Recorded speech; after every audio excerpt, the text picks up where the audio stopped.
जब तक आप किसी चीज में खुद को अच्छे से एस्टेब्लिश नहीं कर लेते हैं तब तक दूसरों पर उंगली उठाने का अधिकार आपके पास नहीं होता है। इस बात को आप दूसरी तरह से भी रख सकते हैं कि जब तक आप अपना घर संभालने के काबिल नहीं हो जाते हैं तब तक दूसरे घरों के मसलों में टांग नहीं अड़ाना चाहिए। और शेर व शायरी की भाषा में बात करें, जिनके अपने घर शीशे के हों वो दूसरों पर पत्थर नहीं फेंका करते।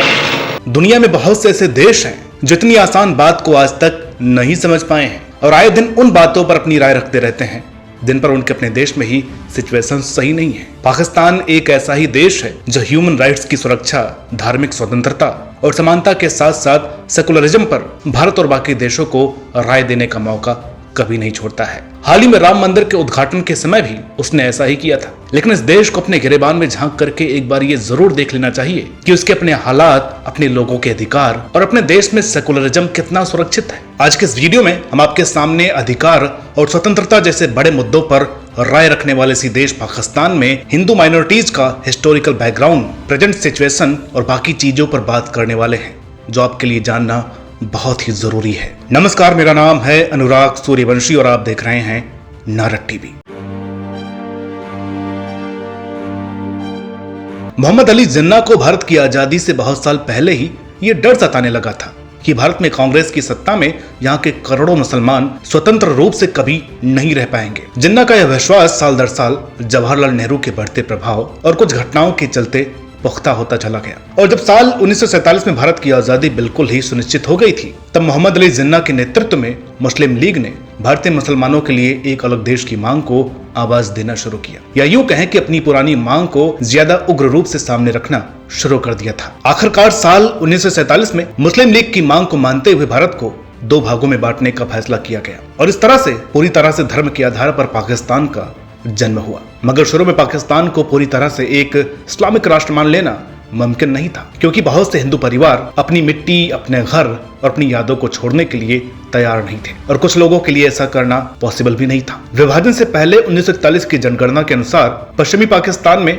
14.6% हिंदू आबादी थी और पूर्वी पाकिस्तान में 28% थी। ब्रिटिश राज से आजादी मिलने के बाद पश्चिमी पाकिस्तान के 4.7 मिलियन हिंदू और सिख शरणार्थी के रूप में भारत चले आए और उसके बाद पहली जनगणना में पश्चिमी पाकिस्तान की कुल आबादी में हिंदू 1.6% और पूर्वी पाकिस्तान में 22% थे। मोहम्मद अली जिन्ना ने भारत में रहने वाले मुस्लिम लोगों की सुरक्षा को पुख्ता करने के लिए अपने पहले भाषण में हिंदुओं को पाकिस्तान में सभी तरह की समानताएं और स्वतंत्रता देने का वादा किया और उन्होंने अपने भाषण में पाकिस्तान को एक सेकुलर कंट्री भी बताया था, यानी कि पाकिस्तान में हर धर्म को अपने हिसाब से रहने का पूरा अधिकार देने का वादा जिन्ना ने किया था। और ये बातें स्वतंत्रता से पहले वाले जिन्ना की बातों के बिल्कुल विपरीत थी, जिसका कारण भी पहले की ही तरह उनका एक डर ही था जो भारत में रह रहे मुसलमान लोगों को लेकर के था। 1956 में पाकिस्तान ने इस्लाम को देश का आधिकारिक धर्म घोषित करते हुए इस्लामिक रिपब्लिक ऑफ पाकिस्तान का नाम अपनाया, लेकिन इस्लामिक कानूनों को अपनाने के लिए कोई और कदम नहीं उठाया। मोहम्मद अली जिन्ना की डेथ के बाद जनरल अयूब खान और बाद में याह्या खान ने पाकिस्तान में मुसलमानों के अधिकार को बढ़ाने और सुरक्षित रखने का प्रयास तो किया, मगर साथ ही उन्होंने इस बात का भी ध्यान दिया कि पाकिस्तान की अपनी सेकुलर पहचान भी बिखरनी नहीं चाहिए। साल 1971 से सही मायनों में पाकिस्तान की तस्वीर बदलनी शुरू हुई और इस देश में माइनॉरिटीज को मिलने वाले अधिकारों को खत्म कर दिया गया। साल 1973 में कॉन्स्टिट्यूशन के जरिए पाकिस्तान के संविधान में सुन्ना और कुरान को वापस लाया गया और बाकी धर्मों के लोगों के लिए अपने धर्म के अनुसार शिक्षा हासिल करना, धार्मिक रीति रिवाजों को पूरा करना और यहाँ तक कि चर्च और मंदिर वगैरह बनाने तक पर नियम और शर्तें थोप दी गई थी। 1975 में पाकिस्तान सरकार द्वारा इस्लामियत या इस्लाम अध्ययन को अनिवार्य कर दिया गया था, जिसके परिणाम स्वरूप बड़ी संख्या में अल्पसंख्यक छात्रों को भी इस्लामिक अध्ययन करने के लिए मजबूर होना पड़ा। इसी दशक में मिलिट्री ग्रुप के जरिए पाकिस्तान में सत्ता हासिल करने वाले जनरल जियाउल हक ने पाकिस्तान का इस्लामीकरण शुरू किया और माइनॉरिटीज के अलग अलग तरह के कुछ ऐसे कानून बना दिए जिसका प्रयोग किसी भी तरह पाकिस्तान में रहने वाले हिंदू लोगों को परेशान करने और यहाँ तक कि मारने के लिए भी किया जा सकता था। मगर उससे पहले अगर आप यह सोच रहे हैं कि पाकिस्तान में इससे पहले हिंदू लोगों के लिए हालात बिल्कुल सामान्य थे, तो ऐसा भी नहीं था। कुछ ऐसी घटनाएं पाकिस्तान बनने के तुरंत बाद देखने को मिली थी जिससे अंदाजा लगाया जा सकता है कि पाकिस्तान में हिंदू धर्म के लोगों के लिए स्वतंत्रता और समानता कभी थी ही नहीं। पाकिस्तान के पहले कानून और श्रम मंत्री जोगेंद्र नाथ मंडल ने हिंदू लोगों के लिए बनाए जा रहे पूर्वाग्रह और डिस्क्रिमिनेशन का हवाला देते हुए 3 साल में ही अपना इस्तीफा सौंप दिया और भारत वापस आ गए। भारत में आकर उन्होंने पाकिस्तान से भारत आने वाले हिंदुओं और सिखों और बाकी धर्मों के लोगों को सही जगह दिलाने के लिए काम किया और एक बयान भी जारी किया जिसमें उन्होंने पाकिस्तान को हिंदुओं के लिए सबसे खराब जगह बताया था। 1950 के आसपास ही पाकिस्तान के दूसरे प्रधानमंत्री ख्वाजा नाजिमुद्दीन ने कहा था कि वो इस बात को नहीं मानते हैं कि धर्म किसी व्यक्ति का निजी मामला है और ना ही उस बात को मानते हैं कि एक इस्लामिक देश में सभी लोगों के पास समान धार्मिक आजादी हो सकती है। यानी कि इनका मानना था कि सरकार को ये तय करने का अधिकार है कि पाकिस्तान में कौन सा व्यक्ति किस धर्म को अपनाएगा। अब इन सब बातों से आप समझ गए होंगे कि पाकिस्तान की सरकार और यहाँ का माहौल कभी भी हिंदुओं के लिए सही नहीं था। और साल 1977 में जब जियाउल हक पाकिस्तान के शासक बने तो वो एक एक्सट्रीमिस्ट मुस्लिम लीडर थे जिनके लिए इस्लाम धर्म के कानून सबसे ज्यादा महत्वपूर्ण थे और उन्होंने अपनी आवाम को भी ये भरोसा दिला दिया था कि उनके देश में जितनी भी प्रॉब्लम्स हैं वो सब इस्लाम धर्म के जरिए ही सुधारी जा सकती है। जियाउल हक ने पाकिस्तान में शरिया कानून को लागू कर दिया, संविधान में लिखे सभी लिबरल लॉज को हटा दिया और पाकिस्तान से सेकुलरिज्म को बिल्कुल ही खत्म कर दिया। पाकिस्तान में मुस्लिम कट्टरवाद ने अपनी जड़ें फैलाना शुरू कर दिया। छोटी छोटी गलतियों के लिए देश में लोगों के सर काटना, फांसी देना और इस्लाम के अगेंस्ट कुछ बोलने या कुछ करने वाले लोगों को पत्थर मारना और उनके घरों को तोड़ना धीरे धीरे पाकिस्तान में एक आम बात बन गई। पाकिस्तान से हिंदू लोगों का पलायन, जबरन धर्म परिवर्तन और मंदिर तोड़ने की घटनाएं लगातार बढ़नी शुरू हो गई और पाकिस्तान में हिंदुओं के लिए लोगों में इस नफरत को फैलाने के पीछे सबसे बड़ा किरदार इस देश के एजुकेशन सिस्टम ने निभाया था, जिसमें हिंदुओं को पाकिस्तान का या इस्लाम का सबसे बड़ा दुश्मन बताया गया। हिंदू लोगों के लिए ठग, चोर और गद्दार जैसे नाम लिखे गए और धीरे धीरे पाकिस्तान की नोटबुक्स में हिंदू देवी देवताओं को भी गलत तरीके से दिखाया जाने लगा। पाकिस्तान के एजुकेशन सिस्टम में आज भी इस मामले में कोई बड़ा बदलाव नहीं हुआ है। वहाँ आज भी हिंदुओं के रिवाजों और परंपराओं को महिलाओं के खिलाफ बताया जाता है और गैर मुस्लिम लोगों को काफिर समझा जाता है। और जनरल जियाउल हक ने पाकिस्तान को इस तरह का देश बना दिया था जहां रहने के लिए मुस्लिम होना सबसे ज्यादा जरूरी हो गया था और अगर कोई व्यक्ति ऐसा नहीं करता है तो जिया के शासन में उस व्यक्ति के साथ किसी भी तरह का सलूक किया जा सकता था। आज अमेरिका में इस बात को खुले तौर पर एक्सेप्ट किया जाता है कि पाकिस्तान का एजुकेशन सिस्टम रिलीजियसली बायस्ड है, जिसमें खुदा को सबसे ऊपर बताने के लिए चार्ल्स डार्विन की थ्योरी ऑफ एवोल्यूशन को नकारते हुए ये कहा गया है कि धरती पर सभी तरह के जीव प्रजातियों को बनाने वाला अल्लाह है। पाकिस्तान में जियाउल हक की मौत के बाद भी देश में इस्लाम के बढ़ते हुए गलत प्रभाव को कम करने का प्रयास नहीं किया गया और पाकिस्तान में आज भी उस तरह के कानून चले आ रहे हैं जो माइनॉरिटीज के खिलाफ जिया ने शुरू किए थे। जियाउल हक के बाद बहुत से प्रधानमंत्री, मिलिट्री डिक्टेटर आए और गए। सबने देश की सेकुलर पहचान को बनाए रखने और हिंदुओं के लिए जरूरी नियम कानून बनाने का वादा किया, लेकिन मुस्लिम वोट बैंक ज्यादा था तो किसी वादे पर ध्यान देने की नौबत किसी भी सरकार के सामने आई ही नहीं। आज पाकिस्तान में एक रिपोर्ट के अनुसार हर साल लगभग 1000 हिंदू लड़कियों का जबरन धर्म परिवर्तन करवाया जाता है और उनका निकाह कर दिया जाता है। पाकिस्तान में साल 1947 में जहां 400 से ज्यादा मंदिर थे, अब उनकी गिनती महज गिनी चुनी ही रह गई है और लगातार कम होती जा रही है। साल 1947 में जिस देश में लगभग 20% हिंदू धर्म के लोग रहते थे, उनकी गिनती अब घटकर महज 2.1% रह गई है। हालांकि पाकिस्तान सरकार के अनुसार यह आंकड़ा 4% है, मगर पाकिस्तान के ही कुछ मीडिया हाउस और दुनिया भर की रिपोर्ट्स इस दावे को गलत बताते हैं। चलिए पाकिस्तान में चल रही इन सभी बातों को एक एक करके पूरे अच्छे से समझने की कोशिश करते हैं।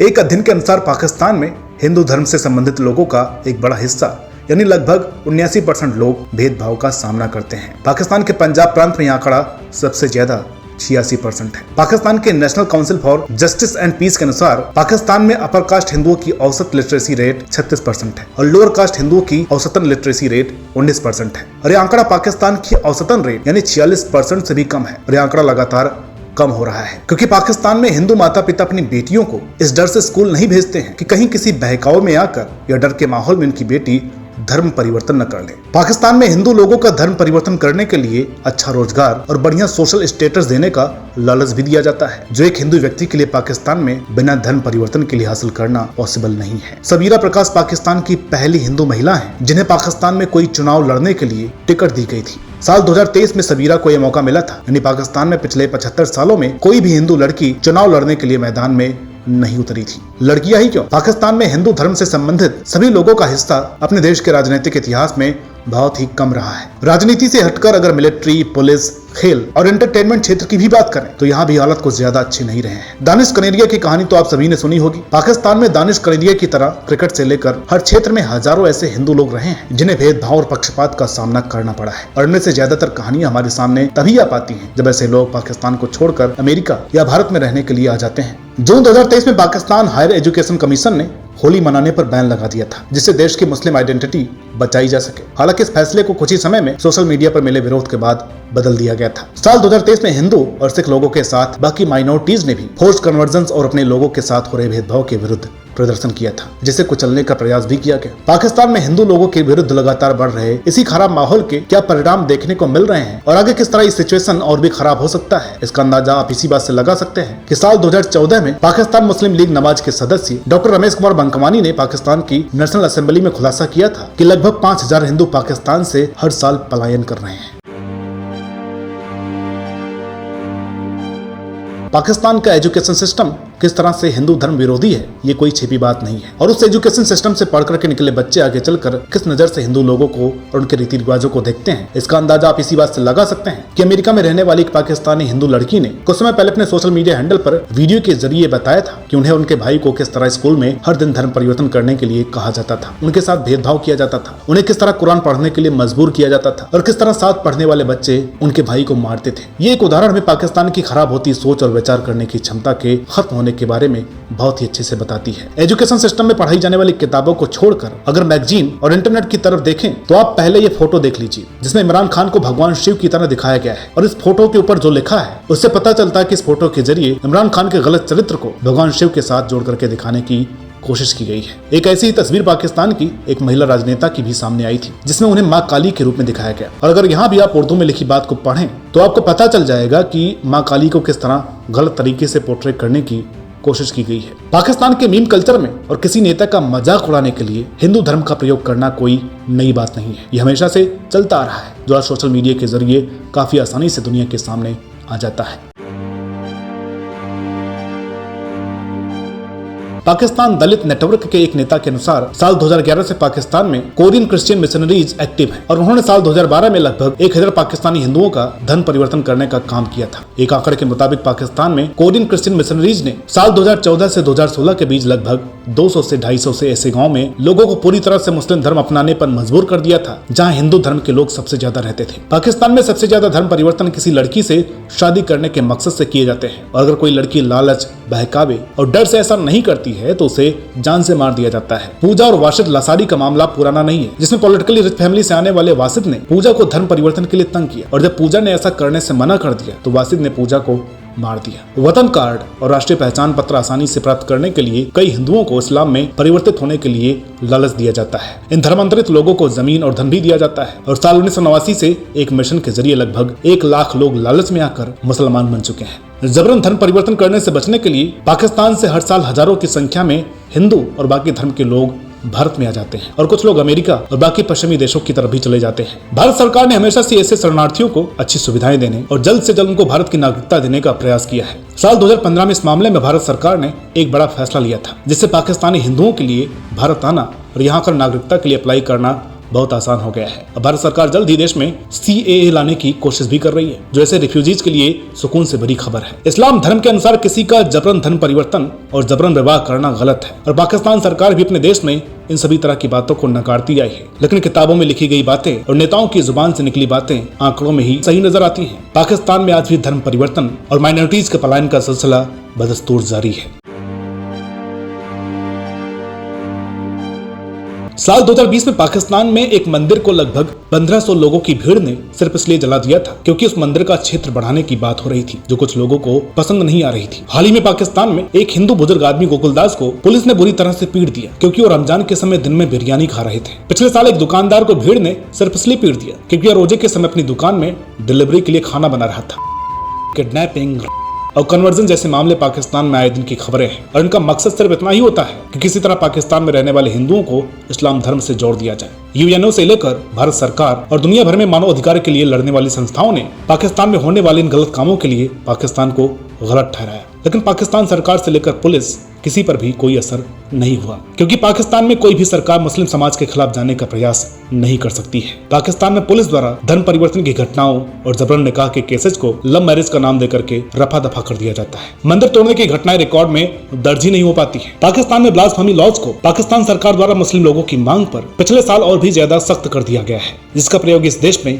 माइनॉरिटीज के खिलाफ ही किया जाता है, जिसके अंतर्गत अगर किसी व्यक्ति पर इस्लाम धर्म के खिलाफ कुछ भी करने का आरोप लगाया जाता है तो उसे सीधे मौत की सजा सुनाई जा सकती है। साल 1992 में बाबरी मस्जिद गिरने के बाद पाकिस्तान में हिंदू धर्म के लोगों के खिलाफ कई तरह की घटनाएं सामने आई। 30 से ज्यादा मंदिरों को तोड़ दिया गया और बहुत से हिंदू लोगों को देश छोड़ने के लिए मजबूर होना पड़ा था। पाकिस्तान में अब कुछ गिने चुने ही मंदिर और गुरुद्वारे बचे हैं और उनमें से ज्यादातर सिंध इलाके में स्थित है, क्योंकि यहाँ मुस्लिम लोगों की संख्या और हिंदुओं की संख्या में ज्यादा अंतर नहीं है। आज पाकिस्तान हिंदुओं के लिए सबसे ज्यादा खतरनाक जगह बन गई है। और सिर्फ हिंदू ही क्यों, सिख लोगों के हालात भी कुछ ऐसे ही हैं। कुछ गिने चुने लोगों को छोड़ दें तो पाकिस्तान में कोई भी हिंदू व्यक्ति अमीर और शक्तिशाली व्यक्ति की कैटेगरी में नहीं आता है। और इन सब के बावजूद भी आज पाकिस्तान भारत के मुस्लिम लोगों की चिंता करता है, भारत को माइनॉरिटीज का ख्याल रखने के लिए कहता है और मानव अधिकार की बातें करता है। खैर, पाकिस्तान के हालात उसकी अपनी हरकतों के परिणाम है। आज दुनिया में हर देश पाकिस्तान के सच से वाकिफ है और इसलिए दुनिया के मंच पर उसकी किसी भी बात को ध्यान से नहीं सुना जाता है, क्योंकि वो अधिकार पाकिस्तान आज से दशकों पहले ही खो चुका है। तो दोस्तों, उम्मीद करते हैं कि आपको इस वीडियो से बहुत कुछ जानने को मिला होगा। वीडियो के बारे में अपनी राय कमेंट के जरिए